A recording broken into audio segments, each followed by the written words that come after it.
Hello, lovely. How are you doing? This is Yasmin Vorajee from Tiny Time Big Results, and welcome to a brand new podcast episode. Today, I want to talk to you about giving yourself less to do. Gotta be honest with you, a couple of days ago, I was hanging on by a little thread. We've just started remote schooling. We've got 3 kids and 2 of them are in school. And so we started remote schooling, and I felt that same feeling of constriction where I was like, oh, I've now got less time to get things done. So if you're like me and you've got tiny time, which is probably why you're listening to this anyway, then you know as well as I do that it can feel restrictive when you think, I don't have a lot of time. Which, if you know my story, I talk a lot about how in the early days I kept saying to myself, I don't have enough time, I don't have enough time.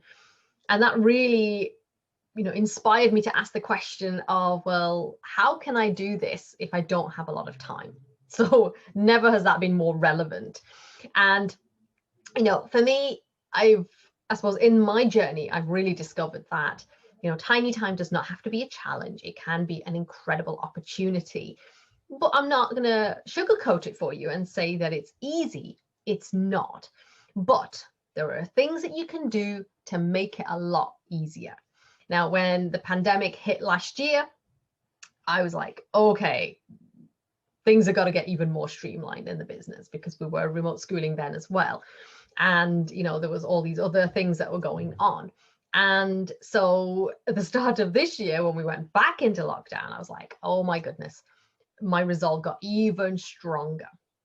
And so it's made me really focused around what I'm doing in my business to enable me to, be a more present mom, enjoy life more rather than feeling stressed all the time and like that hanging by a thread. So what I'm going to share with you today is some simple ways that you can absolutely give yourself less to do so that you can be less frazzled, less overwhelmed.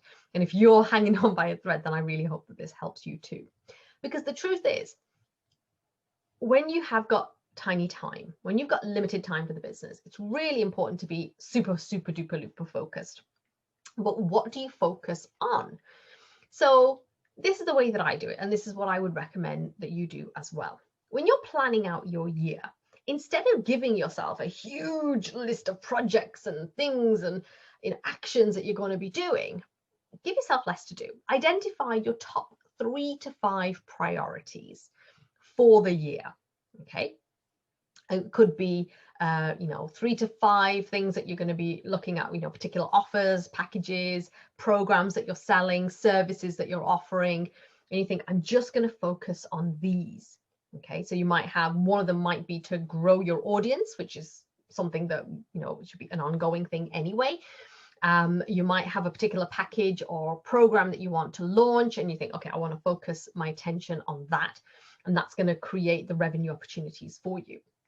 But the beauty of this is that when you're focused on 3 to 5 priorities, anytime you see a shiny object, you go, no, that's not part of the plan for this year.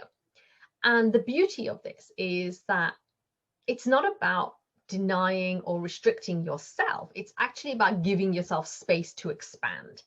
So yes, you might have lots and lots of different ideas, but it doesn't mean to say that you have to do them all at the same time. And when you identify your top 3 to 5 priorities for the year, you can then break it down and say, okay, what am I going to focus on for the next 90 days? And if that still feels too big, then break it down to the next 30 days. I want you to be able to look back on the 12-month period that you had planned out for, and to look at that and say, wow, I achieved everything that I wanted to achieve. And the reason why you're able to achieve that is because you have given yourself less to do. Now, if you need my help in figuring out what your top 3 to 5 priorities are and how you break it down and how you make it work in your plan, then get in touch. Go to yasminvorajee.com/contact, book a time in with me, and we can have a conversation about how to do that. And honestly, I am so passionate about this, because the last thing that I want for you is to feel frazzled, overwhelmed, stressed out, and quite frankly, not 100%. Because the truth is, when you're feeling restricted and constricted and all of that, when you're contracting, you can't do your best work. Your creativity is stifled. So all the great ideas that you could have about implementing these 3 to 5 priorities, it just doesn't, there's no space for it. There's no room for it. And so give yourself less to do and say, this is what I'm going to focus on, and then stick to the plan. Okay. Yes, there's course correcting, there's reviewing, there's reflecting. That's all part and parcel of the package in terms of how you actually do this. But when you just identify those top 3 to 5 priorities, anything else that comes your way, you think, not right now. I'm just going to park it. I did this exercise for myself, and I can't tell you what a sense of relief it created for me, because I said, okay, I know what to focus on. Because when you know what your overview, your top high level view looks like, then you can break it down to 90 days, then you can break it back down into months and weeks and then days. And remember, every little step you take every single day, if you keep taking those steps consistently, you will achieve amazing results. You can't not.